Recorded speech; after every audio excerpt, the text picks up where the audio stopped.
So here I have a slow leak. There's a nail or screw kind of puncture here.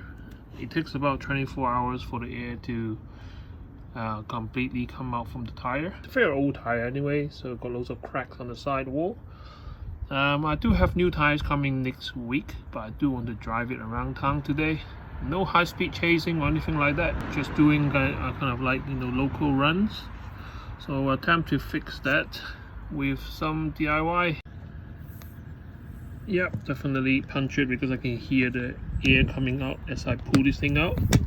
How did this get into the tire? I don't know. It's not as if I drove in a building site or anything like that. Okay, I think once I take the nail out, it will take no time for the tire to go flat.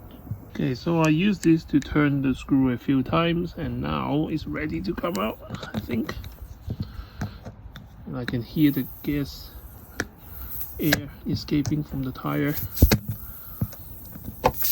Oh, there you go. Can you hear that? This is ridiculous.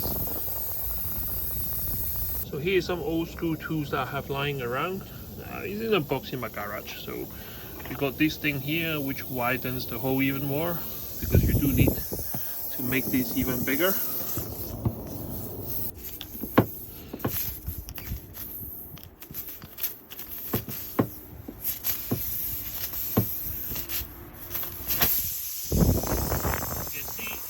Louder now, but I need the hole big enough for the next part. The hardest part is trying to get this gluey, sticky stuff through the needle hole there. It's really sticky and messy, but it doesn't stick to my hand, but it's quite hard to squeeze it through there. And you end up with something like this. Now you put glue all over this, please. No sticky stuff.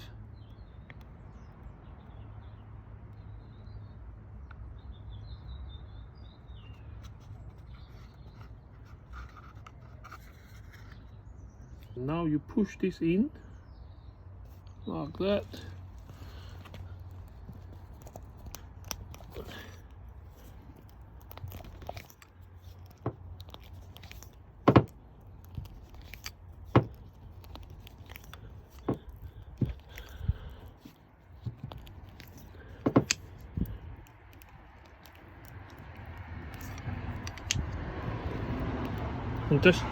And this is why you need to widen the hole just now. Okay, I feel that a two-hand drops coming up. Okay, with any luck you would have pushed almost all the way through and leave about 2 centimeters of this strip behind. Now you need to push this collar down and then pull on the handle at the same time, which I can't do with my camera in my hand, so I'm going to switch off. Well, in this gluey mess, actually you got 2 ends sticking out here and they actually loop back through the middle. Now is the time to clean this part up. Basically you just trim off all the excess gluey stuff. I mean, they are mixed with glue, so eventually they will harden, and the pressure inside is going to help to seal the inside. This is a temporary fix, so I wouldn't be driving this on motorway or any high-speed stuff. Got new tires coming in. I got new tire coming up next week anyway for that. So I got some detergent and water. Let's spray it on and see if there's any bubbles forming. If there's any bubble, that means there's air leak, but it doesn't look like there is any. Some of these gluey substance, I wouldn't get rid of them now. By the time you drive around a bit, they will come off anyway. But now is a good time to test the rest of the tire, just to make sure there's no other leaks. Doesn't look like there's another leak, and this one definitely not bubbling. Leave it for about an hour or two, then I'll take it out for a test drive locally, slowly. And according to my car, the wheels that I have just fixed is now on 33 psi. I do tend to run the front a bit harder than the back, so 33, 35 is the front. I might balance it a little bit, but I'm going to leave it for today and come back to it tomorrow and see what's the number.